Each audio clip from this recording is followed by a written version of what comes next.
ਵਾਹਿਗੁਰੂ ਜੀ ਕਾ ਖਾਲਸਾ ਵਾਹਿਗੁਰੂ ਜੀ ਕੀ ਫਤਿਹ। ਤੁਸੀਂ ਦੇਖ ਰਹੇ ਹੋ ਟੀਵੀ 84 ਤੇ ਮੈਂ ਹਾਜ਼ਰ ਹਾਂ ਦਾ ਫਾਲਟ ਲਾਈਨਸ ਪ੍ਰੋਗਰਾਮ ਲੈ ਕੇ। ਅੱਜ ਦੇ ਇਸ ਪ੍ਰੋਗਰਾਮ ਦੇ ਵਿੱਚ ਅਸੀਂ ਪੰਜਾਬ ਦੀ ਕਿਸਾਨੀ ਨਾਲ ਜੁੜੇ ਇੱਕ ਬੜੇ ਹੀ ਅਹਿਮ ਮਸਲੇ ਤੇ ਗੱਲਬਾਤ ਕਰਾਂਗੇ ਤੇ ਸਾਡੇ ਨਾਲ ਇਸ ਪ੍ਰੋਗਰਾਮ ਦੇ ਵਿੱਚ ਮੌਜੂਦ ਰਹਿਣਗੇ ਮਿਸਲ ਸਤਲੁਜ ਤੋਂ ਸਰਦਾਰ ਦਵਿੰਦਰ ਸਿੰਘ ਸੇਖੋਂ, ਜੋ ਕਿ ਲਗਾਤਾਰ ਪੰਜਾਬ ਦੇ ਕਿਸਾਨੀ ਮਸਲਿਆਂ ਦੇ ਉੱਤੇ ਐਕਟਿਵਿਜ਼ਮ ਕਰਦੇ ਨੇ। ਪੰਜਾਬ ਦੇ ਕਿਸਾਨਾਂ ਦੀਆਂ ਜਿਹੜੀਆਂ ਮੰਗਾਂ ਨੇ, ਮਸਲੇ ਨੇ, ਉਹਨਾਂ ਨੂੰ ਚੁੱਕਦੇ ਰਹਿੰਦੇ ਨੇ।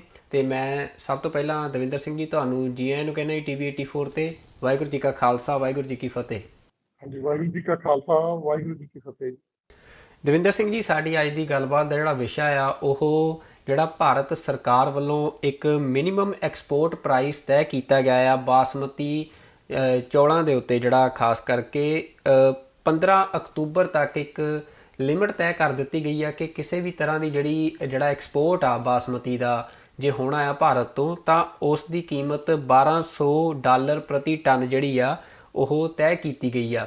ਜਿਹਦੇ ਨਾਲ ਇਹ ਕਿਹਾ ਜਾ ਰਿਹਾ ਹੈ ਕਿ ਜਿਹੜੇ ਐਕਸਪੋਰਟਰ ਨੇ ਜਾਂ ਜਿਹੜੇ ਵਪਾਰੀ ਨੇ, ਉਹ ਜਿਹੜਾ ਖਾਸ ਤੌਰ 'ਤੇ ਪੰਜਾਬ, ਕਿਉਂਕਿ ਵੱਡਾ ਸੋਰਸ ਆ ਜੇ ਭਾਰਤ ਦੇ ਅਸੀਂ ਬਾਸਮਤੀ ਦੀ ਗੱਲ ਕਰੀਏ, ਜਿਹੜੀ ਐਕਸਪੋਰਟ ਹੁੰਦੀ ਆ ਭਾਰਤ 'ਚੋਂ ਬਾਸਮਤੀ ਉਸ ਦਾ, ਅਤੇ ਉਹ ਇਸ ਕੀਮਤ ਜਿਹੜੀ ਇਹ ਤੈਅ ਕੀਤੀ ਆ, ਇਸ ਦੇ ਚੱਲਦਿਆਂ ਉਹ ਭਾਰਤ ਤੋਂ ਜਿਹੜਾ ਵਪਾਰ ਆ ਜਾਂ ਭਾਰਤ ਤੋਂ ਜਿਹੜੀ ਖਰੀਦ ਆ ਉਸ ਨੂੰ ਰੋਕ ਕੇ ਹੋਰ ਥਾਵਾਂ ਤੋਂ, ਜਿਵੇਂ ਪਾਕਿਸਤਾਨ ਆ ਜਾਂ ਹੋਰ ਜਿਹੜੇ ਮੁਲਕ ਨੇ ਜਿਹੜੇ ਬਾਸਮਤੀ ਜਿੱਥੇ ਪੈਦਾਵਾਰ ਹੁੰਦੀ ਆ ਉਸ ਦੀ ਖਰੀਦ ਵੱਲ ਵਧਣਗੇ। ਅਤੇ ਜਿਸ ਦਾ ਜਿਹੜਾ ਨੁਕਸਾਨ ਆ ਉਹ ਕਿਸਾਨਾਂ ਨੂੰ ਵੱਡੇ ਪੱਧਰ 'ਤੇ ਹੋਣ ਵਾਲਾ ਆ। ਅਤੇ ਇਸ ਸੰਬੰਧੀ ਤੁਸੀਂ ਲਗਾਤਾਰ ਜਿਹੜੇ ਪ੍ਰਸ਼ਾਸਨਿਕ ਅਧਿਕਾਰੀ ਨੇ ਉਹਨਾਂ ਨੂੰ ਮੰਗ ਪੱਤਰ ਵੀ ਤੁਹਾਡੀ ਜਥੇਬੰਦੀ ਦੇ ਰਹੀ ਹੈ ਕਿ ਜਿਹੜੀ ਇਹ ਇੱਕ ਸ਼ਰਤ ਲਾਈ ਗਈ ਆ ਜਾਂ ਹੱਦ ਬੰਨ੍ਹੀ ਗਈ ਹੈ ਜਿਹੜੀ ਇਸ ਨੂੰ ਹਟਾਇਆ ਜਾਵੇ। ਤਾਂ ਇਹ ਤੁਸੀਂ ਕੀ ਕਹਿਣਾ ਚਾਹੁੰਦੇ ਹੋ, ਜਿਹੜੀ ਇਹ ਹੱਦ ਬੰਨ੍ਹੀ ਗਈ ਆ, ਇਸ ਦਾ ਕਿਵੇਂ ਜਿਹੜਾ ਪ੍ਰਭਾਵ ਆ ਉਹ ਕਿਸਾਨਾਂ ਤੇ ਤੁਹਾਨੂੰ ਪੈਂਦਾ ਨਜ਼ਰ ਆ ਰਿਹਾ, ਪੰਜਾਬ ਦੇ ਖਾਸ ਤੌਰ ਤੇ ਕਿਸਾਨਾਂ ਤੇ? ਇਹਦੇ ਵਿੱਚ ਜਿਹੜੀ ਵੱਡੀ ਗੱਲ ਆ ਨਾ ਜੀ, ਦੇਖਣ ਵਾਲੀ ਵੀ ਜਿੰਨੀ ਵੀ ਫਸਲ ਪੈਦਾ ਕਰਦਾ ਕਿਸਾਨ, ਤਾਂ ਉਹਦੇ ਵਿੱਚ ਜਿਹੜਾ ਸਰਪਲਸ ਪੈਦਾ ਕਰ ਰਿਹਾ ਉਹ ਕੱਲਾ ਮੋਟੇ ਤੌਰ ਤੇ ਪੰਜਾਬ ਪੈਦਾ ਕਰ ਰਿਹਾ। ਜੇ ਝੋਨੇ ਦੀ ਗੱਲ ਕਰੀਏ ਤਾਂ ਸੈਂਟਰਲ ਪੂਲ ਦੇ ਵਿੱਚ ਪੰਜਾਬ 35 ਤੋਂ 45% ਝੋਨਾ ਦਿੰਦਾ, 45 ਤੋਂ 50% ਕਣਕ ਦਿੰਦਾ। ਜਿਹੜੀਆਂ ਦੋ ਸਟੇਪਲ ਫੂਡਸ ਆ ਹਿੰਦੁਸਤਾਨ ਦੇ, ਜਿਹੜੀਆਂ ਮੁੱਖ ਖਾਣ ਵਾਲੀਆਂ ਅਨਾਜ, ਹੁਣ ਇੱਕ ਕਰਦੇ ਕੀ ਆ, ਕੁਛ ਅਨਾਜਾਂ ਤੇ MSP ਬੰਨ ਕੇ ਉਹਨਾਂ ਨੂੰ ਕਿਸਾਨ ਨੂੰ MSP ਤੇ ਖਰੀਦ ਕਰਦੇ ਆ। ਜਿਹੜਿਆਂ ਤੇ MSP ਬੰਨੀ ਆ, ਮੰਨ ਲਓ ਕਣਕ ਤੇ ਉਹਦਾ ਰੇਟ ਲਾਹੇਵੰਦ ਨਹੀਂ ਰੱਖਦੇ, ਉਹਦਾ ਹਮੇਸ਼ਾ ਹੀ ਰੇਟ ਆਪਦੇ ਹਿਸਾਬ ਨਾਲ ਤੈਅ ਕਰਦੇ ਆ। ਤੇ ਆਪਾਂ ਦੇਖਿਆ ਐਜੂਕੇਸ਼ਨਾਂ ਵੀ ਹੋਈਆਂ ਵੀ ਸਵਾਮੀਨਾਥਨ ਕਮਿਸ਼ਨ ਦੇ ਹਿਸਾਬ ਨਾਲ ਸਾਨੂੰ ਭਾਅ ਦਿਓ, ਪਰ ਭਾਅ ਨਹੀਂ ਮਿਲਦੇ। ਇੱਕ ਤਾਂ ਉਹ ਤਰੀਕਾ ਵੀ ਉੱਥੇ ਕਿਸਾਨ ਨੂੰ ਤੇ ਖਾਸ ਕਰ ਪੰਜਾਬ ਨੂੰ ਨੁਕਸਾਨ ਹੁੰਦਾ, ਕਿਉਂਕਿ ਪੰਜਾਬ ਦੀ ਮੇਜਰ ਐਕਸਪੋਰਟਰ ਆ। ਇੰਡੀਆ ਦੇ ਵਿੱਚ ਜੇ ਮੰਨੀਏ ਤਾਂ ਪੰਜਾਬ ਨੂੰ ਇੱਕ ਸੂਬੇ ਨੂੰ ਆਪਾਂ ਇੰਡੀਪੈਂਡੈਂਟ ਮੰਨੀਏ ਤਾਂ ਹਿੰਦੁਸਤਾਨ ਨੂੰ ਚੌਲ ਤੇ ਕਣਕ ਐਕਸਪੋਰਟ ਪੰਜਾਬ ਕਰਦਾ। ਦੂਜੇ ਪਾਸੇ ਜਿਹੜੀਆਂ ਕੈਸ਼ ਕ੍ਰੌਪਸ, ਆਪਾਂ ਇਹਨੂੰ ਕੈਸ਼ ਕ੍ਰੌਪ ਹੀ ਗਿਣ ਲਈਏ, ਬਾਸਮਤੀ ਹੋਈ, ਨਰਮਾ ਹੋਇਆ, ਜਿਹੜੀ ਪੰਜਾਬ ਦੀ ਦੂਜੀ ਮੁੱਖ ਫਸਲਾਂ ਚੋਂ ਆ ਜਾਂਦੀ ਡਿਵਰਸੀਫਾਈ, ਜੇ ਆਪਾਂ ਗੱਲ ਕਰਦੇ ਹਾਂ ਡਿਵਰਸੀਫਿਕੇਸ਼ਨ ਦੀ, ਵੀ ਕਿਸਾਨ ਡਿਵਰਸੀਫਾਈ ਕਰੇ, ਤਾਂ ਉਹਦੇ ਕੋਲ ਇਹ ਦੋ ਹੀ ਬਾਈਆਂ। ਤਾਂ ਇਹਦੇ ਵਿੱਚ ਇਹ ਪਹਿਲੀ ਵਾਰੀ ਤਾਂ ਇਹਨਾਂ ਦਾ ਕੰਮ ਨਹੀਂ ਹੈਗਾ, ਵਿੱਚ ਦਾਲਾਂ ਵੀ ਆ ਜਾਂਦੀਆਂ ਜਾਂ ਤੇਲ ਬੀਜ ਸਰੋਂ ਲਾ ਲਓ। ਇਹ ਹਮੇਸ਼ਾ ਹੀ ਜਦੋਂ ਫਸਲ ਆਉਣ ਵਾਲੀ ਹੁੰਦੀ ਆ ਉਦੋਂ ਮਹੀਨਾ ਕੁ ਪਹਿਲਾਂ ਉਹਦਾ ਐਕਸਪੋਰਟ ਦੇ ਵਿੱਚ ਅਲੱਗ-ਅਲੱਗ ਤਰੀਕੇ ਦੇ ਜਿਹੜੀਆਂ ਅੜਚਣਾਂ ਲਾਉਂਦੇ ਆ। ਜਿਵੇਂ ਹੁਣ ਬਾਸਮਤੀ 'ਚ ਆਪਾਂ ਗੱਲ ਕੀਤੀ ਹੈ ਵੀ ਮਿਨੀਮਮ ਐਕਸਪੋਰਟ ਪ੍ਰਾਈਸ ਉਹ ਇੰਨਾ ਉੱਚਾ ਮੰਨਤਾ 1200 ਚੱਲ ਰਿਹਾ, 900 ਰੇਟ, ਤਾਂ ਉਹ ਇੱਕ ਹਿਸਾਬ ਨਾਲ ਐਕਸਪੋਰਟ ਰੋਕਣ ਵਾਲਾ ਕੰਮ ਆ। ਇਹਨਾਂ ਨੇ ਝੋਨੇ ਦੇ ਵਿੱਚ 20% ਐਕਸਪੋਰਟ ਡਿਊਟੀ ਲਾ ਦਿੱਤੀ ਆ ਚੌਲ ਤੇ, ਜਿਹੜਾ ਭਰਮ ਵਾਲਾ। ਨਰਮੇ ਵੇਲੇ ਆਮ ਹੀ ਹੁੰਦਾ ਵੀ ਐਕਸਪੋਰਟ ਰੋਕ ਦਿੰਦੇ ਆ, ਤੇ ਉਦੋਂ ਬਾਅਦ ਜਨਵਰੀ ਫਰਵਰੀ 'ਚ ਜਾ ਕੇ ਇਹਨੂੰ ਖੋਲ ਦਿੱਤਾ ਜਾਂਦਾ। ਤਕਰੀਬਨ ਸਟੈਂਡਰਡ ਪ੍ਰੋਸੀਜਰ ਆ ਸਰਕਾਰ ਦਾ, ਭਾਰਤ ਸਰਕਾਰ ਦਾ। ਉਦੋਂ ਤਾਂ ਕੀ ਹੁੰਦਾ, ਜਿਹੜਾ ਕਿਸਾਨ ਆ ਉਹ ਆਪਦੀ ਫਸਲ ਗਵਾ ਚੁੱਕਿਆ ਹੁੰਦਾ, ਉਹ ਮੰਡੀ ਜਾ ਕੇ ਵਪਾਰੀ ਕੋਲੇ ਚਲੀ ਜਾਂਦੀ ਆ, ਤੇ ਅਖੀਰ ਜਿਹੜਾ ਉਹ ਕਿਸਾਨ ਪੰਜਾਬ, ਫੇਰ ਮੈਂ ਉਹੀ ਗੱਲ ਕਰਦਾ ਵੀ ਕਿਉਂਕਿ ਮੇਜਰ ਪ੍ਰੋਡਿਊਸਰ ਜਿਹੜਾ ਸਰਪਲਸ ਕ੍ਰੀਏਟ ਕਰਦਾ ਉਹ ਪੰਜਾਬ ਆ, ਉਹ ਪੰਜਾਬ ਦਾ ਨੁਕਸਾਨ ਹੁੰਦਾ। ਇਹ ਐਤਕੀ ਵੀ ਬਾਸਮਤੀ 'ਚ ਇਹਨਾਂ ਨੇ ਉਹੀ ਪ੍ਰੋਸੀਜਰ ਜਿਹੜਾ ਵਰਤਿਆ, ਉਹਨੂੰ ਬਾਸਮਤੀ ਹੁਣ ਆ ਰਹੀ ਆ। ਤੇ ਖਾਸ ਕਰ ਜਿਹੜੀ ਸ਼ਾਰਟ ਡਿਊਰੇਸ਼ਨ ਬਾਸਮਤੀ ਆ, ਮੈਂ ਤੁਹਾਨੂੰ ਦੱਸਾਂ ਇੱਥੇ ਮਾਝੇ 'ਚ ਬਹੁਤ ਏਰੀਏ 'ਚ ਜਿਹੜੀ ਸਬਜ਼ੀ ਲੱਗਦੀ ਵਗੈਰਾ ਉਹਦੇ ਮੂਹਰੇ ਲੱਗਦੀ ਆ, ਆਲੂ ਦੇ ਮੂਹਰੇ ਲੱਗਦੀ, ਉਹ ਅਗਲੇ 15-10 ਦਿਨਾਂ 'ਚ ਮੰਡੀ 'ਚ 10 ਦਿਨਾਂ 'ਚ ਆ ਜਾਣੀ। ਹੁਣ ਉਹ ਸਾਰਾ ਨੁਕਸਾਨ ਜਿਹੜਾ ਉਹ ਇੱਥੇ ਕਿਸਾਨ ਦਾ।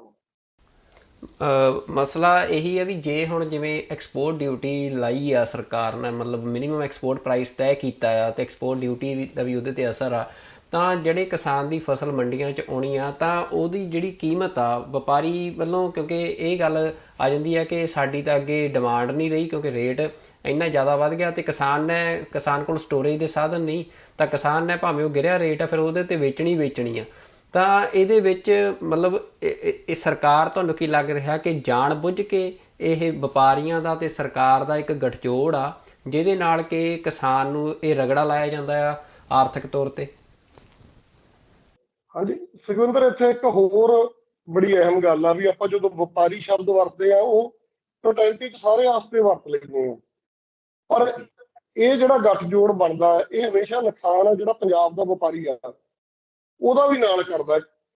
ਇਹ ਜੇ ਮੰਨਾਂ ਜਿਹੜੇ ਵੱਡੇ ਹਾਊਸ ਥੋੜੇ ਬਹੁਤ ਜਿਵੇਂ ਅਡਾਨੀ ਲਾ ਲਓ, ਮੇਨ ਕੰਮ ਕਰ ਰਿਹਾ ਇਸ ਟਾਈਮ ਚੌਲ ਦਾ, ਉਹ ਤੇਲ ਬੀਜਾਂ 'ਚ ਵੀ ਤੇਲ ਦਾ ਵੀ ਉਹਦਾ ਐਕਸਪੋਰਟ ਦਾ ਅਫਰੀਕਾ ਤੱਕ ਐਕਸਪੋਰਟ ਕਰਦਾ। ਇਹ ਛੋਟੇ ਵਪਾਰੀ ਵੀ ਜਦੋਂ ਖਰੀਦ ਲੈਂਦੇ ਆ ਉਹਨਾਂ ਦੇ ਕੋਲੇ ਵੀ ਹੋਲਡ ਕਰਨ ਦੀ ਕੈਪੈਸਿਟੀ ਨਹੀਂ ਹੁੰਦੀ ਗੀ, ਉਹਨਾਂ ਦਾ ਵੀ ਨਾਲ ਨੁਕਸਾਨ ਹੁੰਦਾ। ਤੇ ਮੈਂ ਇੱਥੇ ਦੱਸਾਂ ਫਿਰੋਜ਼ਪੁਰ, ਕਿਉਂਕਿ ਕਾਫੀ ਵੱਡੇ ਪੱਧਰ ਤੇ ਫਿਰੋਜ਼ਪੁਰ 'ਚ ਬਾਸਮਤੀ ਲੱਗਦੀ ਹੈ, ਨਾਲ ਬਾਰਡਰ ਫਾਜ਼ਿਲਕਾ ਤੱਕ, ਤੇ ਐਕਸਪੋਰਟ ਹੋਣੀ ਹੈ ਗੁਜਰਾਤ ਦੇ ਰਸਤੇ, ਬਾਰਡਰ ਦੇ ਨੇੜੇ ਹੋਣ ਕਰਕੇ ਇੱਥੇ 5-6 ਵੱਡੇ ਮੈਗਾ ਪ੍ਰੋਜੈਕਟ ਲੱਗੇ ਸੀ ਜਿਹੜੇ ਦਾ ਕੰਮ ਕਰਦੇ ਆ, ਉਹਨਾਂ ਚੋਂ ਨਹੀਂ ਖਰੀਦਿਆ ਪਿਛਲੇ 2-3 ਸਾਲ ਤੋਂ। ਦੂਜੇ ਵਿੱਚੋਂ ਉਹਨਾਂ ਦੇ ਹਾਲਾਤ ਜਿਵੇਂ ਆਪਾਂ ਨੂੰ ਪਤਾ ਲੱਗ ਜਾਂਦਾ ਕੋਈ ਬਹੁਤੇ ਵਧੀਆ ਨਹੀਂ, ਉਹਨਾਂ ਨੂੰ ਵੀ ਨਾਲ ਹੀ ਇਹ ਝਟਕਾ ਦਿੰਦੇ ਆ ਵੀ ਉਹਨਾਂ ਨੂੰ ਵੀ ਨਾਲ ਇੱਕ ਹਿਸਾਬ ਨਾਲ ਰਗੜਾ ਵੱਜਦਾ। ਖੀਰ ਲੌਬੀ ਆ ਜਿਹੜੀ ਦਿੱਲੀ ਬੈਠੀ ਹੈ ਲੌਬੀ, ਉਹਦੇ ਪੱਖ 'ਚ ਸਾਰਾ ਕੁਝ ਜਾ ਰਿਹਾ, ਇਹ ਪੰਜਾਬ ਦੇ ਵਪਾਰੀ ਨੂੰ ਵੀ ਨੁਕਸਾਨ ਕਰ ਰਿਹਾ।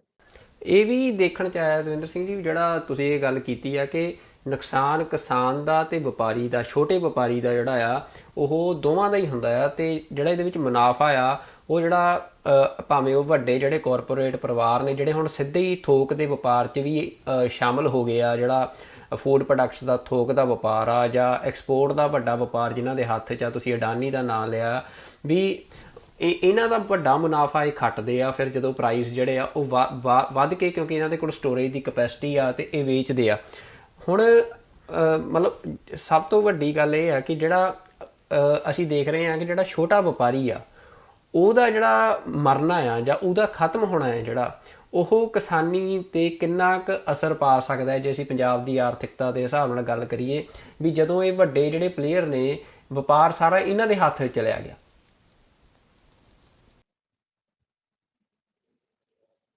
ਦੇਖੋ ਕੀ ਹੁੰਦਾ ਕੀ ਆ, ਕੰਪੀਟੀਸ਼ਨ ਜਿਹੜੀ ਫ੍ਰੀ ਮਾਰਕੀਟ ਆ, ਜਿਹੜੀ ਐਮਐਸਪੀ ਤੋਂ ਬਾਹਰ ਵਾਲੀ ਫਸਲ ਆ ਸਾਰੀ, ਉਹ ਫ੍ਰੀ ਮਾਰਕੀਟ ਤੇ ਜਿੰਨੇ ਤੁਹਾਡੇ ਕੋਲ ਖਰੀਦਦਾਰ ਵੱਧਦਾ ਉਹਦਾ ਰੇਟ ਜਦੋਂ ਮੋਨੋਪੋਲਾਈਜ਼ ਹੋ ਜਾਣਾ, ਮੰਨ ਲਓ ਹੁਣ ਖਰੀਦਦਾਰ ਕੱਲਾ ਅਡਾਨੀ ਨਹੀਂ ਰਹਿ ਗਿਆ, ਹਿਮਾਚਲ ਦੇ ਵਿੱਚ ਸੇਬਾਂ 'ਚ ਇਹਨਾਂ ਨੇ ਇਵੇਂ ਕੀਤਾ, ਤਕਰੀਬਨ ਕੱਲਾ ਖਰੀਦਦਾਰ ਅਡਾਨੀ ਰਹਿ ਗਿਆ, ਛੋਟੇ ਵਪਾਰੀ ਖਤਮ ਕਰਤੇ ਆ। ਤਾਂ ਉਹਦਾ ਅਸਰ ਇੱਕ ਤਾਂ ਮੇਨ ਸਿੱਧਾ ਅਸਰ ਪੈਣਾ ਕਿਸਾਨੀ ਤੇ, ਕਿਉਂਕਿ ਉਹਨੇ ਆਪਦੇ ਭਾਅ ਮਰਜ਼ੀ ਨਾਲ ਖਰੀਦਣੇ ਆ। ਦੂਜੀ ਜਿਹੜੀ ਉਹ ਇਨਕਮ ਜਨਰੇਟ ਹੁੰਦੀ ਆ, ਉਹ ਪੈਸਾ ਪੰਜਾਬ 'ਚ ਰਹਿਣਾ ਨਹੀਂਗਾ।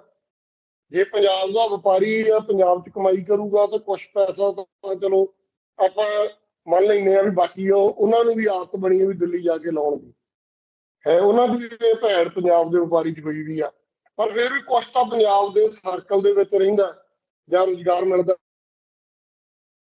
ਉਹ ਸਾਰਾ ਸਿਸਟਮ 'ਚੋਂ ਪੈਸਾ ਨਿਕਲ ਕੇ ਕੁਝ 1-2 ਘਰਾਣਿਆਂ ਕੋਲੇ ਜਾ ਰਿਹਾ, ਇਹ ਸਾਰਾ ਜਿਹੜਾ ਚੱਲ ਰਿਹਾ ਲਗਾਤਾਰ।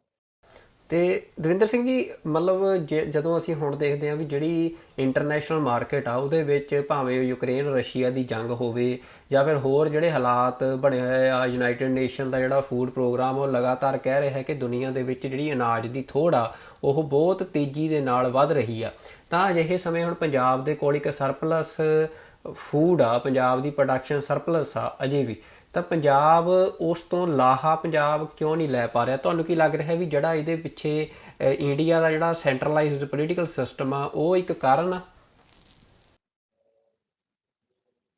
ਹਾਂਜੀ, ਇਹਦੇ ਵਿੱਚ ਜੇ ਆਪਾਂ ਵੈਸੇ ਜਨਰਲਾਈਜ਼ ਟ੍ਰੈਂਡਸ ਵੇਖੀਏ 10 ਸਾਲ ਦੇ ਇੰਟਰਨੈਸ਼ਨਲ ਮਾਰਕੀਟ ਦੇ, ਉਹ ਤਕਰੀਬਨ ਇਹ ਰਹਿੰਦੇ ਆ ਵੀ 2 ਸਾਲ ਕੁਛ ਮੰਦਾ ਹੁੰਦਾ, ਰੇਟ ਘੱਟ ਰਹਿੰਦੇ ਆ, 5 ਸਾਲ ਸਟੇਬਲ ਰਹਿੰਦਾ ਰੇਟ ਵੀ, ਨਾਰਮਲ ਰੇਟ ਰਹਿੰਦੇ ਆ, ਫਿਰ 3 ਸਾਲ ਵਿੱਚੋਂ ਇਹੋ ਜਿਹੇ ਹੁੰਦੇ ਵੀ ਤੇ ਰੇਟ ਬਹੁਤ ਤੇਜ਼ੀ ਨਾਲ ਵੱਧਦੇ ਆ। ਐਤਕੀ ਚਲੋ ਯੂਕਰੇਨ ਜੰਗ ਦਾ ਇਸ਼ੂ ਬਣ ਗਿਆ, ਪਰ ਇਹ ਜਨਰਲ ਟ੍ਰੈਂਡ ਆ ਪਿਛਲੇ ਮਤਲਬ 40-50 ਸਾਲ ਤੋਂ। ਇਦੋਂ ਵੀ ਲੰਮੇ ਸਮੇਂ ਤੋਂ ਦੇਖੀਏ ਤਾਂ ਇਸ ਤਰੀਕੇ ਦਾ ਟ੍ਰੈਂਡ ਆ ਵੀ 10 ਸਾਲ ਦੇ ਵਿੱਚ।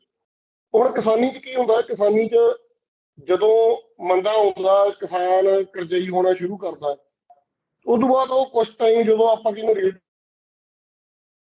ਠੀਕ ਰਹੇ ਜਾਣ ਤਾਂ ਸਟੇਬਲ ਹੋਣ ਲੱਗ ਜਾਂਦਾ, ਥੋੜੇ ਜਿਹੇ ਭਾਅ ਲੈਣ, ਤੇ ਜਿਹੜੇ 2-3 ਸਾਲ ਦੇ ਜਿਹੜੇ ਲਾਹੇਵੰਦ ਭਾਅ ਹੋਣੇ ਹੁੰਦੇ ਆ ਉਹਨੇ ਉਹਨੂੰ ਕਰਜ਼ੇ ਚੋਂ ਕੱਢਣਾ ਹੁੰਦਾ। ਬਾਸਮਤੀ ਤਾਂ ਮੈਂ ਖੁਦ ਵੀ ਕਾਸ਼ਤ ਕਰਦਾ, ਮੈਂ ਪਾਸੇ ਵੀ ਬਹੁਤ ਵੇਖਿਆ ਕਿ ਬਾਸਮਤੀ ਨੇ ਬਹੁਤ ਵਾਰ ਜਦੋਂ ਪਹਿਲੀਆਂ ਦੇ ਰੇਟ ਬੜੇ ਸੋਹਣੇ ਬਣ ਜਾਂਦੇ ਸੀ, ਹੁਣ ਤਾਂ ਉੱਥੇ ਤੱਕ ਪਹੁੰਚੇ ਨਹੀਂ, 4500 5000 ਤਾਈਂ ਆਮ ਬਾਸਮਤੀ ਵਿਕਦੀ ਹੈਗੀ ਆ। ਤੇ ਜਿਹੜੀਆਂ ਬਰੀਕ ਆ ਜਿਹੜੀ ਪਾਕਿਸਤਾਨੀ ਵੱਜਦੀ ਆ, ਉਹ 6500 ਤੱਕ ਵੀ ਅੰਮ੍ਰਿਤਸਰ ਵਾਲੀ ਜਿਹੜੀ ਜ਼ਿਆਦਾ ਹੁੰਦੀ ਆ ਉਹ ਵਿਕਦੀ ਰਹੀ ਆ। ਉਹ ਕੀ ਹੁੰਦਾ ਸੀ, ਕਿਸਾਨ ਘਰੇ ਰੱਖ ਲੈਂਦਾ ਸੀਗਾ, ਕੁਝ ਸਮੇਂ ਬਾਅਦ ਉਹਦਾ ਰੇਟ ਅੱਪ ਹੋ ਜਾਂਦਾ ਸੀ, ਤੇ ਉਹ ਰੇਟ ਬਹੁਤ ਸੋਹਣੇ ਮਤਲਬ ਲਾਹੇਵੰਦ ਰੇਟ ਜਿਹੜੇ ਉਹ ਮਿਲਦੇ ਆ। ਉਹਦੇ ਨਾਲੋਂ ਪੁਰਾਣਾ ਜਿਹੜਾ ਕਰਜ਼ੇ ਦੇ ਸਰਕਲ ਚੋਂ ਇੱਕ ਵਾਰੀ ਨਿਕਲ ਜਾਂਦਾ ਸੀ, ਫਿਰ ਕਿਸਾਨ ਦੀ ਜਿਹੜੀਆਂ ਮੇਨ ਲੋੜਾਂ ਹੁੰਦੀਆਂ, ਜਿਵੇਂ ਵਿਆਹ ਦਾ ਹੀ ਇੱਕ ਹੁੰਦਾ, ਇੱਕ ਘਰ ਦਾ ਥੋੜਾ ਬਹੁਤਾ ਕੋਈ ਸੰਦ ਬਣਾਉਣਾ, ਉਹਨੂੰ ਇੱਕ ਸਰਕਲ ਚੋਂ ਕੱਢ ਦਿੰਦਾ ਸੀ। ਹੁਣ ਇਹ ਕੀ ਕਰਦੇ ਆ, ਨਾ ਤਾਂ MSP ਲਾਹੇ ਬੰਨ ਦਿੰਦੇ ਆ, ਉਹਦਾ ਰੇਟ ਇੰਨਾ ਕੁ ਘੱਟ ਰੱਖਦੇ ਆ। ਜੇ ਮੈਂ ਇੱਥੇ ਤੁਹਾਡੇ ਨਾਲ ਗੱਲ ਕਰਾਂ, ਪਿਛਲੇ 10 ਸਾਲਾਂ ਦੀ ਜਿਹੜੀ ਇਨਫਲੇਸ਼ਨ ਆ, ਮਹਿੰਗਾਈ ਦਰ, ਉਹ 6.02 ਦੇ ਅਰਾਊਂਡ ਆ। ਤੇ ਜਿਹੜੀ ਫਸਲ MSP ਕਣਕ ਝੋਨਾ ਹੀ ਮੇਨ ਵੇਚਦਾ ਕਿਸਾਨ ਜਿਹੜਾ, ਉਹਦੀ MSP ਚੈੱਕੋ ਤਾਂ ਉਹ 4.5 ਦੇ ਆਸ-ਪਾਸ ਉਹ 'ਚ ਵਾਧਾ ਦਰ। ਹੁਣ 4.5 ਤੇ ਉਹ ਤਕਰੀਬਨ 1.5% ਤਾਂ 6% ਦੇ ਹਿਸਾਬ ਨਾਲ, ਜੇ ਆਪਾਂ ਉਹ ਵੇਖੀਏ ਵੀ ਉਹ 6 ਰੁਪਏ ਵਧੀ ਆ, ਇਹ 4.5 ਤਾਂ 20% ਮੋਟੇ ਤੌਰ ਤੇ ਡਿਫਰੈਂਸ ਆ। ਤੇ ਹਰੇਕ ਕੰਮ ਦੀ ਜਿਹੜੀ ਬੱਚਤ ਹੁੰਦੀ, ਆਪਾਂ ਕਿਸੇ ਤੁਸੀਂ ਵਪਾਰ ਹੀ ਕਰ ਲਓ, ਆਪਾਂ ਸੋਚਦੇ ਹਾਂ ਯਾਰ 20% ਬੱਚਤ ਹੈ, 20-25, ਤਾਂ ਉਹ ਜਿਹੜੀ ਬੱਚਤ ਪਿਛਲੇ ਸਮੇਂ 'ਚ ਆਉਣੀ ਸੀ ਕਿਸਾਨ ਨੂੰ, ਉਹ ਤਾਂ ਇਹਨਾਂ ਨੇ MSP ਦਾ ਰੇਟ ਘਟਾ ਕੇ ਖਾ ਗਏ ਆ ਇਨਫਲੇਸ਼ਨ ਤੋਂ। ਤੇ ਜਦੋਂ ਹੁਣ ਇਹ ਕੋਈ ਡਿਵਰਸੀਫਾਈ ਹੁੰਦਾ ਕਿਸੇ ਕ੍ਰੌਪ ਵਾਲੇ ਪਾਸੇ, ਕਿਸੇ ਫਸਲ ਵਾਲੇ ਪਾਸੇ, ਕਿਉਂਕਿ ਕਿਸਾਨ ਨੂੰ ਜ਼ਿੰਮੇਵਾਰ ਠਹਿਰਾਇਆ ਜਾਂਦਾ ਵੀ ਇਹ ਝੋਨਾ ਲਾਉਂਦਾ, ਜਦਕਿ ਬਾਸਮਤੀ ਜਿਹੜੀ ਆ ਪਾਣੀ ਦੇ ਬਾਬਤ ਆਪਣੇ ਆਮ ਚੱਲਣ ਆ ਵੀ ਇਹ ਕਿਸਾਨਾਂ ਨੇ ਝੋਨਾ ਲਾ ਕੇ ਪਾਣੀ ਮੁਕਾ ਰਿਹਾ। ਬਾਸਮਤੀ ਬਹੁਤ ਸੋਹਣਾ ਬਦਲਾ, ਹਿੰਦੁਸਤਾਨ ਜਿੰਨਾ ਐਕਸਪੋਰਟ ਕਰਦਾ ਉਹ 'ਚ 75% ਅੱਜ ਪੰਜਾਬ ਦਾ ਹਿੱਸਾ ਬਾਸਮਤੀ 'ਚ। ਅਸੀਂ 20 ਲੱਖ ਟਨ ਬਾਸਮਤੀ ਪੈਦਾ ਕਰਕੇ ਐਕਸਪੋਰਟ ਪੰਜਾਬ ਪੈਦਾ ਕਰਦਾ, ਤੇ ਸਾਰੇ ਹਿੰਦੁਸਤਾਨ 'ਚ 4 ਲੱਖ ਟਨ ਹੁੰਦੀ ਆ। ਪਰ ਜਿਹੜੀ ਐਕਸਪੋਰਟ ਦੀ ਕੁਆਲਿਟੀ ਆ ਬਾਸਮਤੀ ਦੀ, ਉਹ ਪੰਜਾਬ ਆ ਜਿਹੜਾ ਗਿਣਿਆ ਜਾਂਦਾ ਵੀ ਇਹ ਪਹਾੜੀਆਂ ਦੀਆਂ ਸ਼ਿਵਾਲਿਕ ਦੀਆਂ ਜਿਹੜੀਆਂ ਫੁੱਟਹਿਲਸ ਦਾ ਇਲਾਕਾ ਇਹ ਸਾਰਾ, ਜਿਹੜੀ ਐਕਚੁਅਲ ਕੁਆਲਿਟੀ ਹੈ ਜਿਹੜੀ ਉਹ 'ਚ ਮਹਿਕ ਆਉਂਦੀ ਆ, ਉਹ ਪੰਜਾਬ ਆ ਇਧਰਲੇ ਤੇ ਦੂਜੇ ਪੰਜਾਬ 'ਚ ਆਉਂਦੀ ਆ। ਹੁਣ ਆਪਾਂ ਮੇਨ ਸਾਡੀ ਫਸਲ ਹੈ ਕਿ ਜਿਹੜੀ ਪਾਣੀ ਵੀ ਘੱਟ ਲੈਂਦੀ ਆ, ਪੈਸੇ ਵੀ ਵੱਧ ਵੱਟ ਕੇ ਦਿੰਦੀ ਆ, ਉਹ 'ਚ ਵਪਾਰੀ ਨੂੰ ਵੀ ਮੁਨਾਫਾ ਹੁੰਦਾ, ਕਿਉਂਕਿ ਬਾਹਰ ਜਾਣੀ ਹੈ ਤੇ ਮੁਨਾਫਾ ਕੱਲੀ ਸ਼ੈਲਿੰਗ ਨਾਲੋਂ ਉਹ ਕਾਫੀ ਜ਼ਿਆਦਾ, ਜੇ ਕੋਈ ਸ਼ੈਲਰ ਵੀ ਲਾਉਂਦਾ। ਉਹ ਸਾਰੇ ਵੀ ਇਹ ਮਾਰ ਰਹੇ ਆ ਲਗਾਤਾਰ, ਪਿਛਲੇ ਸਾਲਾਂ 'ਚ ਆਪਾਂ ਦੇਖਿਆ ਉਹ ਨੁਕਸਾਨ ਪੰਜਾਬ ਦਾ ਹੋ ਰਿਹਾ ਸਾਰੇ। ਮਤਲਬ ਜਿਹੜੇ ਕਿਸਾਨ ਜਦੋਂ ਖੇਤੀ ਬਿੱਲ ਆਏ ਸੀ, ਉਹਦੇ ਵਿੱਚ ਵੀ ਇਹ ਵੱਡਾ ਮਸਲਾ ਸੀ ਕਿ ਜਿਹੜੀ ਕਿਸਾਨੀ ਆ ਜਾਂ ਜਿਹੜੀ ਐਗਰੀਕਲਚਰ ਪੋਲਿਸੀ ਆ, ਉਹਨੂੰ ਇਸ ਤਰ੍ਹਾਂ ਬਦਲਿਆ ਜਾ ਰਿਹਾ ਹੈ ਕਿ ਜਿਹਦੇ ਵਿੱਚ ਜਿਹੜਾ ਸਾਰਾ ਕਿਸਾਨੀ ਦਾ ਢਾਂਚਾ ਆ ਉਹ ਕੁਝ ਪਰਿਵਾਰਾਂ ਤੱਕ ਉਸ ਨੂੰ ਸੀਮਿਤ ਕਰ ਦਿੱਤਾ ਜਾਵੇ, ਵੀ ਇੱਕ ਟ੍ਰੇਡ, ਇੱਕ ਬਿਜ਼ਨਸ ਦੇ ਤੌਰ ਤੇ ਇਸ ਕਿੱਤੇ ਨੂੰ ਮਤਲਬ ਕੁਝ ਕਾਰਪੋਰੇਟ ਘਰਾਣਿਆਂ ਦੇ ਅਧੀਨ ਕਰਨ ਦੀ ਜਿਹੜੀ ਇਹ ਨੀਤੀ ਆ, ਤਾਂ ਜੋ ਭਾਵੇਂ ਉਹ ਬਿੱਲ ਜਿਹੜੇ ਆ ਵਾਪਸ ਹੋ ਗਏ, ਪਰ ਜਿਹੜੀਆਂ ਕਿ ਚੋਰ ਮੋਹਰੀਆਂ ਦੇ ਰਾਹੀਂ ਜਿਹੜੇ ਫੈਸਲੇ ਲਾਗੂ ਕੀਤੇ ਜਾ ਰਹੇ ਹੈ ਜਾਂ ਇੱਕ ਲਗਾਤਾਰ ਪਾਲਿਸੀ ਚੱਲ ਰਹੀ ਹੈ, ਤਾਂ ਤੁਹਾਨੂੰ ਲੱਗ ਰਿਹਾ ਵੀ ਉਹ ਚੀਜ਼ਾਂ ਕਿਸੇ ਨਾ ਕਿਸੇ ਰੂਪ 'ਚ ਹੌਲੀ ਹੌਲੀ ਇੰਪਲੀਮੈਂਟ ਹੋ ਰਹੀਆਂ? ਹਾਂਜੀ, ਪਾਲਿਸੀ ਦੇਖੋ ਇਹਨਾਂ ਦੀ ਪਹਿਲੇ ਦਿਨੋਂ ਤੋਂ ਹੀ ਇਹ ਆ ਵੀ, ਖਾਸ ਕਰ ਪੰਜਾਬ ਦੀ ਜੇ ਆਪਾਂ ਗੱਲ ਕਰੀਏ, ਪੰਜਾਬ ਦੇ ਉੱਤੇ ਤੁਸੀਂ ਦੇਖੋ ਜਿਹੜੀਆਂ ਲੈਂਡ ਸੀਲਿੰਗ ਲੱਗੀਆਂ, ਬਾਕੀ ਮੁਲਕ 'ਚ ਇੰਪਲੀਮੈਂਟ ਨਹੀਂ ਹੋਈਆਂ, ਪੰਜਾਬ 'ਚ ਪਹਿਲਾਂ 30 ਸਟੈਂਡਰਡ ਏਕੜ ਤੇ ਲੈਂਡ ਸੀਲਿੰਗ ਲੱਗੀ, ਫਿਰ ਗਿਆਨੀ ਜੈਲ ਸਿੰਘ ਨੇ 17 17.5 ਸਟੈਂਡਰਡ ਏਕੜ ਤੇ ਕਰਤੀ, ਹੁਣ ਉਹ ਕੀ ਕਰ ਰਹੇ ਆ ਉਹਦੇ ਨਾਲ? ਇੱਕ ਤਾਂ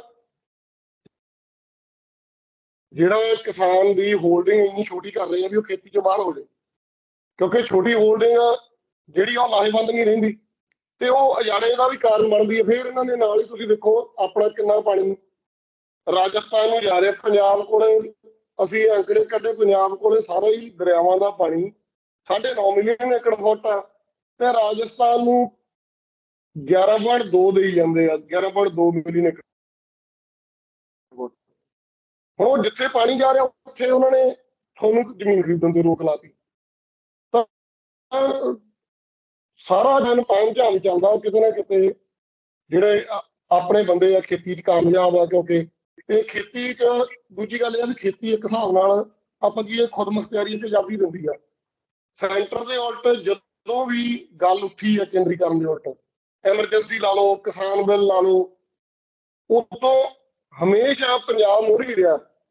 ਤੇ ਉਹਦਾ ਵੱਡਾ ਕਾਰਨ ਆ ਵੀ ਪੰਜਾਬ ਵੱਡੇ ਪੱਧਰ ਤੇ ਖੇਤੀ ਹੀ ਕਰਦਾ ਹੈ। ਖੇਤੀ ਵਾਲਾ ਬੰਦਾ ਉੱਠ ਕੇ ਇਹਨਾਂ ਨਾਲ ਲੜ ਪੈਂਦਾ, ਉਹ ਇਹਨਾਂ ਨੂੰ ਬਰਦਾਸ਼ਤ ਨਹੀਂ ਹੁੰਦਾ। ਉਹ ਸਾਰੀ ਪਾਲਿਸੀ ਦੇ ਤਹਿਤ ਹੌਲੀ ਹੌਲੀ ਉਹ ਲਾਗੂ ਕਰਕੇ ਇਹਨਾਂ ਦਾ ਹੈ ਵੀ ਖੋਰਾ ਲਾ ਕੇ ਤੇ ਇਹਨਾਂ ਨੂੰ ਇੱਥੋਂ ਜ਼ਮੀਨ ਖੋਈ ਜਾਵੇ ਕਿਸੇ ਤਰੀਕੇ। ਤੇ ਤੁਸੀਂ ਖੁਦ ਮੁਖਤਿਆਰੀ ਦੀ ਗੱਲ ਕੀਤੀ ਵੀ ਖੇਤੀ ਬੰਦੇ ਨੂੰ ਖੁਦ ਮੁਖਤਿਆਰ ਕਰਦੀ ਆ, ਤੇ ਜੇ ਸੂਬੇ ਦੇ ਪੱਧਰ ਤੇ ਗੱਲ ਕਰਨੀ ਹੋਵੇ ਤਾਂ ਪੰਜਾਬ ਦੀ ਲਗਾਤਾਰ ਲੰਮਾ ਸੰਘਰਸ਼ ਪੰਜਾਬ ਦਾ ਰਿਹਾ ਆਪਣੀ ਖੁਦ ਮੁਖਤਿਆਰੀ ਨੂੰ ਲੈ ਕੇ। ਤੇ ਕਿਸਾਨ ਸੰਘਰਸ਼ ਦੇ ਵਿੱਚ ਵੀ ਇਹ ਮੁੱਦਾ ਵੱਡੀ ਮਤਲਬ ਪੱਧਰ ਤੇ ਉੱਠਦਾ ਰਿਹਾ ਕਿ ਹੱਲ ਜਿਹੜਾ ਆ ਉਹ ਖੁਦ ਮੁਖਤਿਆਰ ਸਿਆਸੀ ਪ੍ਰਬੰਧ ਦਾ ਆ।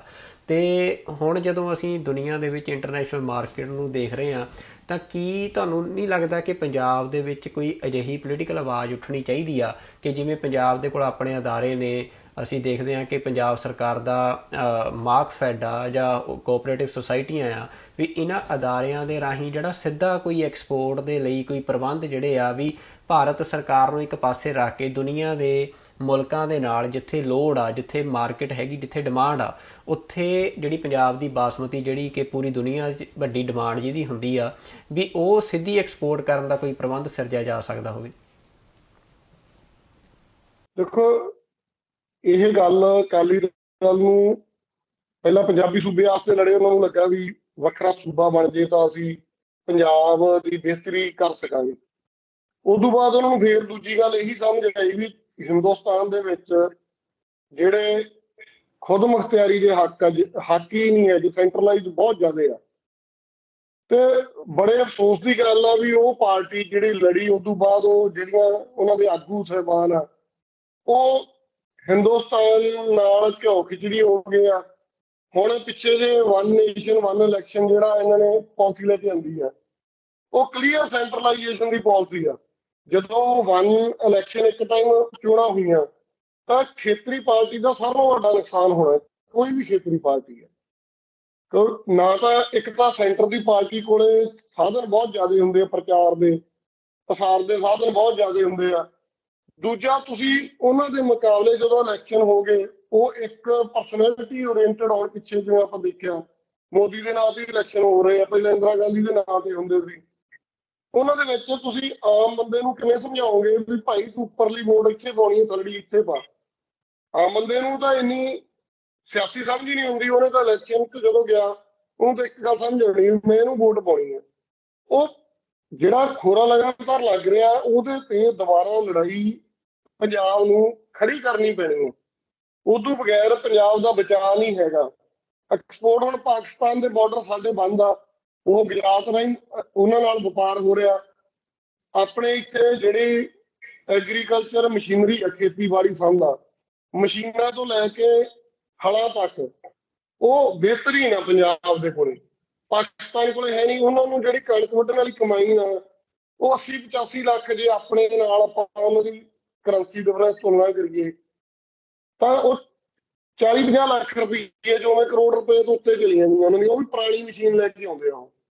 ਤੇ ਸਾਡੇ ਉਹ ਮਸ਼ੀਨ 24-25 ਲੱਖ ਦੀ ਬਹੁਤ ਬਿਹਤਰੀਨ ਮਸ਼ੀਨ ਆ ਜਿਹੜੀ ਕਣਕ ਦੀ ਫਸਲ ਵੱਢਦੀ, ਉਹਨਾਂ ਨੂੰ ਉੱਥੋਂ ਲਿਆਉਣੀ ਪੈਂਦੀ ਆ।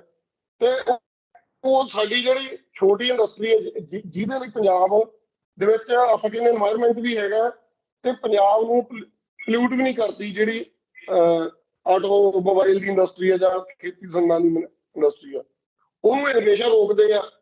ਦੂਜੇ ਪਾਸੇ ਉਹ ਜਿਹੜੀਆਂ ਨਰੰਗਣ ਵਾਲੇ ਝਾੜਿਆਂ ਲਾਉਂਦੇ ਆ ਇੱਥੇ ਪੰਜਾਬ ਦਾ ਨੁਕਸਾਨ ਕਰਨ ਨੂੰ। ਸੋ ਇਹ ਗੱਲ ਬਿਲਕੁਲ ਤੁਹਾਡੀ ਸਹੀ ਆ। ਸਾਨੂੰ ਪੰਜਾਬ ਨੂੰ ਮੁੜ ਖੜਾ ਕਰਨ ਬਾਬਤ ਦੁਬਾਰਾ ਉਹ ਲੜਾਈ ਲੜਨੀ ਪੈਣੀ ਆ। ਤੇ ਜਿਹੜੇ ਪੰਜਾਬ ਕੋਲੇ ਹੱਕ ਹੋਣ ਤੇ ਕੇਂਦਰ ਦੇ ਜਿਹੜੇ ਹੈਗੇ ਆ ਉਹਨਾਂ ਦੇ ਇਹਦੇ ਵਿੱਚ ਜਿਹੜਾ ਸੈਂਟਰ ਹੋਵੇ ਉਹਦੇ ਕੋਲ ਕਮਜ਼ੋਰ ਸੈਂਟਰ ਹੋਵੇ ਤੇ ਪੰਜਾਬ ਕੋਲੇ ਖੋਲ੍ਹਾ ਵੀ ਅਸੀਂ ਕਿਹਦੇ ਨਾਲ ਵਪਾਰ ਕਰਨਾ। ਜੇ ਇਹਨਾਂ ਨਹੀਂ ਕਰਨਾ ਤੇ ਇਹ ਉਹਦਾ ਰੇਟ ਭਰਨ ਭਾਈ ਝੋਨਾ ਤੁਸੀਂ ਖਰੀਦਣਾ ਤੁਸੀਂ ਭਰ ਲਓ ਰੇਟ। ਜਿਹੜੀਆਂ ਸਟੇਟਾਂ ਖਾਂਦੀਆਂ ਮੈਜੋਰਟੀ ਦਾ ਸਟੇਟਾਂ ਖਾਂਦੀਆਂ ਚੌਲ ਉਹਨਾਂ ਨੂੰ ਸਸਤਾ ਪੈਦਾ ਕਰਕੇ ਸਾਨੂੰ ਕੀ ਲਾਭ ਦੇਣ ਦਾ।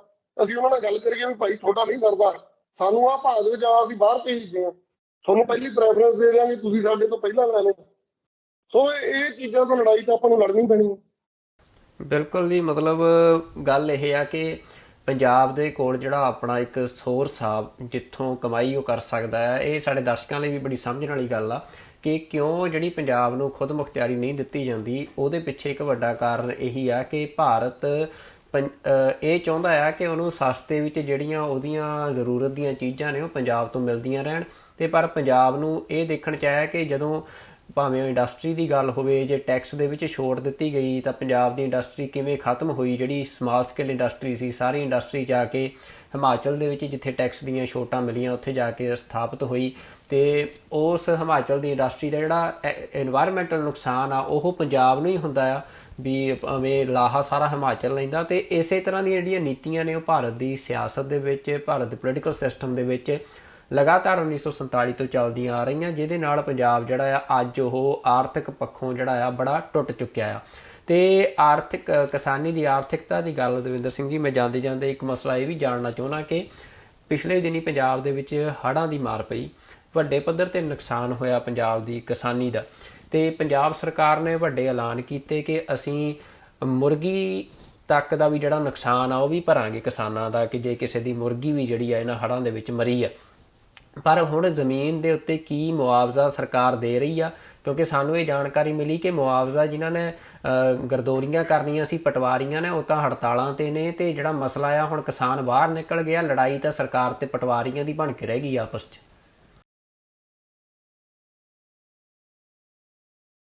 ਹਾਂਜੀ, ਇੱਕ ਇਹਦੇ ਦੋ ਇਸ਼ੂ ਹੈ ਜੀ। ਇੱਕ ਤਾਂ ਵੀ ਮੁਆਵਜ਼ਾ ਜਿਹੜਾ ਪੁਰਾਣੇ ਚਲਾਨ ਸਿਸਟਮ ਦੇ ਰਾਹੀਂ ਦੇਣਾ, ਉਹਦੇ 'ਚ ਹੁਣ ਆਪਾਂ ਨੂੰ ਪਤਾ ਹੀ ਇਹਨਾਂ ਦਾ ਪਟਵਾਰੀਆਂ ਵਾਲਾ ਰੌਲਾ ਪੈ ਗਿਆ। ਜਿਨ੍ਹਾਂ ਨੇ ਗਦੌਰੀਆਂ ਕਰਨੀਆਂ ਸੀ, ਪਟਵਾਰੀਆਂ ਦੀ ਭਰਤੀ ਪੂਰੀ ਨਹੀਂ ਹੈਗੀ। ਉਹ ਆਉਂਦੇ ਵੀ ਸਾਡੇ ਕੋਲੇ ਕੰਮ ਹੀ ਬਹੁਤ ਜ਼ਿਆਦਾ ਆ, ਅਸੀਂ ਉਹਨਾਂ ਕਰ ਨਹੀਂ ਸਕਦੇ। ਤੇ ਉਹ ਇਸ਼ੂ ਬਣ ਕੇ ਸਾਈਡ ਲਾਈਨ ਹੋ ਗਿਆ। ਦੂਜਾ ਕਿ ਇਹ ਮੁਆਵਜ਼ਾ ਸਰਕਾਰ ਦਿੰਦੀ ਵੀ ਆ ਗਰਦੌਰੀ ਕਰਨ ਤੋਂ ਬਾਅਦ, ਤਾਂ ਉਹ ਏਕੜ ਦਾ ਕਿਤੇ ਜੇ 100% ਡੈਮੇਜ ਕਰਦੇ ਆ ਤਾਂ ਉੱਥੇ 10-12 ਹਜ਼ਾਰ ਰੁਪਇਆ ਮੁਆਵਜ਼ਾ ਦਿੱਤਾ ਜਾਂਦਾ। ਜ਼ਿਆਦਾਤਰ ਇਹ 6-7 ਹਜ਼ਾਰ ਦੇ ਵਿੱਚ ਵੇਰੀ ਕਰਦਾ ਜੀ ਮੁਆਵਜ਼ਾ ਸਰਕਾਰ ਦੇਵੇਗੀ। ਹੁਣ 5,000 ਤਾਂ ਕੱਲੀ ਲਵਾਈ ਭਰੀ ਬੈਠਾ ਕਿਸਾਨ ਉਹਦੀ ਝੋਨੇ ਦੀ, 4 ਤੋਂ 5,000 ਤੇ ਬੀ ਲਾ ਲਓ ਜਾਂ ਹੋਰ ਖਰਚੇ ਲਾ ਲਓ। ਤਾਂ ਇਹ ਮੁਆਵਜ਼ੇ ਜੇ ਸਰਕਾਰ ਦੇਵੇ ਵੀ ਮੁਰਗੀ ਤੋਂ ਲੈ ਕੇ ਜਿਹੜੇ ਕਹਿੰਦੇ ਆ, ਤਾਂ ਉਹ ਇੰਨੇ ਹੁੰਦੇ ਆ ਕਿ ਉਹਦੇ ਨਾਲ ਕਈ ਵਾਰ ਜਿਵੇਂ ਆਪਾਂ ਕਹਿੰਦੇ 10 ਰੁਪਏ ਦਾ ਤੇ 50 ਰੁਪਏ ਦੇ ਚੈੱਕ ਆਉਂਦੇ ਆ, ਉਹਦੇ ਨਾਲ ਕਿਸਾਨ ਦਾ ਬਚਾਅ ਨਹੀਂ ਹੋ ਸਕਦਾ। ਚਾਹੀਦਾ ਇੱਥੇ ਜਿਹੜੀ ਬਹੁਤ ਜ਼ਰੂਰੀ ਗੱਲ ਆ, ਕਿਉਂਕਿ ਜਿਹੜੀ ਖੇਤੀ ਆ ਇਹ ਕੁਦਰਤ ਤੇ ਨਿਰਭਰ ਆ। ਕੁਦਰਤ ਤੇ ਨਿਰਭਰ ਹੋਣ ਕਰਕੇ ਦੂਜਾ ਇਹ ਆ ਵੀ ਇਹਦੇ ਵਿੱਚ ਇਹ ਤਾਂ ਹੈ ਨਹੀਂ ਵੀ ਜਿਵੇਂ ਆਪਾਂ ਮੰਨ ਲਓ ਵੀ ਲੋਹੇ ਦੀ ਪਲੇਟ ਪਾਈ ਜਾਂ 10 ਕੁਆਂਟਲ ਲੋਹਾ ਪਾਇਆ ਤਾਂ ਜਾਂ ਕੁਆਂਟਲ ਲੋਹਾ ਪਾਇਆ ਤਾਂ ਗਾਂ ਕਰੋੜ ਮਰੋੜ ਕੇ ਇੱਕ ਮੋਟਰਸਾਈਕਲ ਬਣ ਕੇ ਬਾਹਰ ਆ ਗਿਆ। ਇਹ ਆਪਾਂ ਬੀਜਤੀ, ਇਹ ਤੇ ਮੌਸਮਾਂ ਦਾ ਬਹੁਤ ਅਸਰ ਪੈਂਦਾ। ਜਿਹੜਾ ਕਈ ਵਾਰ ਆਪਾਂ ਦੇਖਿਆ ਗੜੇਮਾਰੀ ਹੋ ਜਾਂਦੀ ਆ, ਹੁਣ ਹੜ੍ਹਾਂ ਕਰਕੇ ਹੋ ਗਿਆ, ਜਾਂ ਕਈ ਵਾਰ ਇੱਥੋਂ ਤੱਕ ਵੀ ਹੁੰਦਾ ਵੀ ਜਿਹੜੇ ਤੇ ਕੀਟ ਹਮਲਾ ਕਰ ਦਿੰਦੇ ਆ, ਕੋਈ ਬਿਮਾਰੀ ਇਹੋ ਜਿਹੀ ਚੱਲ ਜਾਂਦੀ ਹੈ ਵੀ ਉਹ ਕੰਟਰੋਲ 'ਚ ਨਹੀਂ ਹੁੰਦੀ। ਸੋ ਇੱਥੇ ਜੋ ਚਾਹੀਦਾ ਹੈਗਾ ਉਹ ਇਹ ਆ ਵੀ ਇੱਕ ਰਾਹਤ ਫੰਡ ਬਣੇ ਕਿਸਾਨਾਂ ਦੀ ਫਸਲ ਦਾ। ਪਿੱਛੇ ਸੈਂਟਰ ਗੌਰਮੈਂਟ ਨੇ ਕੀ ਕੀਤਾ, ਉਹਨਾਂ ਨੇ ਇੱਕ ਬੀਮਾ ਯੋਜਨਾ ਲਿਆਂਦੀ। ਬੀਮਾ ਯੋਜਨਾ ਦੇ ਆંકੜੇ ਜਦੋਂ ਤੁਸੀਂ ਦੇਖੋ ਤਾਂ ਉਹ ਸਮਝ ਆਉਂਦੀ ਆ ਵੀ ਜਿਨ੍ਹਾਂ ਨੇ ਕੰਪਨੀਆਂ ਨੇ ਬੀਮੇ ਕੀਤੇ ਆ, ਉਹ ਜਿਹੜੀ ਕੰਪਨੀ ਨੇ 50 ਰੁਪਏ ਲਾਏ ਆ ਉਹ 100 ਰੁਪਇਆ ਮੁਨਾਫਾ ਕੱਢ ਕੇ ਤੁਰਦੀ ਬਣੀ ਉੱਥੋਂ।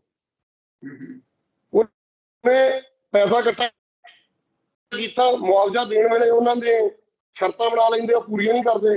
ਫਿਰ ਹੋਰ ਆ ਵੀ ਉਹ ਪਹਿਲਾਂ ਪੈਸੇ ਤਾਂ ਕਿਸਾਨ ਦੇ ਲਾਉਣ ਤੋਂ ਪਹਿਲਾਂ ਲੈ ਲਏ, ਮੁਆਵਜ਼ਾ 2-2 ਸਾਲ ਤੱਕ ਡਿਲੇ ਕਰ ਦਿੰਦੇ ਆ। ਸੋ ਇੱਥੇ ਬਹੁਤ ਜ਼ਰੂਰੀ ਆ ਵੀ ਇੱਕ ਰਾਤ ਫੰਡ ਬਣੇ। ਸੈਂਟਰ ਸਾਡੇ ਤੋਂ ਪਰਚੇਜ਼ ਕਰਦਾ ਜਿੰਨੀ ਫਸਲ ਘੱਟ ਰੇਟ ਤੇ ਕਰਦਾ, ਉਹਦੇ ਤੇ ਜਿਹੜੀ ਮੰਡੀ ਬੋਰਡ ਦੀ ਫੀਸ ਆ ਜਿਵੇਂ ਅੱਗੇ ਲੱਗਦੀ ਹੈ ਰੂਰਲ ਡਿਵੈਲਪਮੈਂਟ ਫੰਡ, ਉਵੇਂ ਕੋਈ 1-2% ਇੱਕ ਰਾਤ ਫੰਡ ਬਣੇ ਇਹ, ਤੇ ਮੁਆਵਜ਼ਾ ਕਿਸਾਨ ਨੂੰ ਘੱਟੋ ਘੱਟ, ਮੇਰਾ ਮੰਨਣਾ ਵੀ 100% ਨਹੀਂ ਸਰਕਾਰ ਦੇ ਸਕਦੀ, ਤਾਂ ਜੇ ਫਸਲ ਉਹਦੀ ਜਿੰਨੇ ਦੀ ਹੋਣੀ ਆ ਉਹਦਾ 70% ਤਾਂ ਉਹਨੂੰ ਮੁਆਵਜ਼ਾ ਮਿਲੇ, ਤਾਂ ਕਿ ਉਹਦਾ ਜਿਹੜਾ ਨੁਕਸਾਨ ਹੈ ਘੱਟੋ ਘੱਟ ਉਹ ਬਚੇ। ਤੇ ਨਾਲ ਉਸ ਏਰੀਏ ਦਾ ਜਿਹੜੀਆਂ ਉਹਨੇ ਕਰਜ਼ਾ ਚੱਕਿਆ ਬੈਂਕਾਂ ਤੋਂ, ਕਰਜ਼ਾ ਵੀ ਉਹਨੇ ਇਸੇ ਕਰਕੇ ਚੱਕਿਆ ਨਾ ਵੀ ਉਹਨੇ ਫਸਲ ਪੈਦਾ ਕਰਨੀ ਆ, ਉਸ ਸਾਲ ਦੀ ਜਿਹੜੀ ਵਿਆਜ ਆ ਘੱਟੋ ਘੱਟ ਉਹ ਵਿਆਜ ਕਿਸਾਨ ਨੂੰ ਮਾਫ ਹੋਣਾ ਚਾਹੀਦਾ। ਸੋ ਇਸ ਪਾਸੇ ਨੂੰ ਗੱਲ ਜਾਊਗੀ ਤਾਂ ਇਹ ਮੁਆਵਜ਼ੇ ਵਾਲਾ ਸਿਸਟਮ ਸਹੀ ਬਣਨਾ, ਨੁਕਸਾਨ ਦਾ ਨਹੀਂ ਇਹ ਬਣਨਾ ਨਹੀਂ। ਹਾਂਜੀ ਦਵਿੰਦਰ ਸਿੰਘ ਜੀ, ਤੁਸੀਂ ਬੜੀਆਂ ਅਹਿਮ ਗੱਲਾਂ ਕੀਤੀਆਂ ਕਿਸਾਨੀ ਨਾਲ ਜੁੜੀਆਂ ਹੋਈਆਂ, ਤੇ ਜੋ ਕਿਸਾਨੀ ਦੀ ਸਥਿਤੀ ਆ ਤੇ ਜੋ ਇੰਡੀਆ ਦੇ ਵਿੱਚ ਇਸ ਟਾਈਮ ਪੋਲੀਟੀਕਲ ਸਿਸਟਮ ਚੱਲ ਰਿਹਾ ਹੈ, ਜੋ ਐਗਰੀਕਲਚਰ ਪੋਲਿਸੀ ਆ, ਉਹਦੇ ਤੇ ਬੜੇ ਸੰਖੇਪ ਸਮੇਂ ਦੇ ਵਿੱਚ ਤੁਸੀਂ ਬੜੀਆਂ ਡਿਟੇਲਡ ਜਿਹੜੀਆਂ ਜਾਣਕਾਰੀਆਂ ਨੇ ਉਹ ਸਾਡੇ ਨਾਲ ਸਾਂਝੀਆਂ ਕੀਤੀਆਂ, ਤੇ ਸਾਡੇ ਨਾਲ ਇਸ ਪ੍ਰੋਗਰਾਮ ਦੇ ਵਿੱਚ ਜੁੜਨ ਲਈ ਤੁਹਾਡਾ ਬਹੁਤ ਬਹੁਤ ਧੰਨਵਾਦ ਜੀ। ਵਾਹਿਗੁਰੂ ਜੀ ਕਾ ਖਾਲਸਾ, ਵਾਹਿਗੁਰੂ ਜੀ ਕੀ ਫਤਿਹ।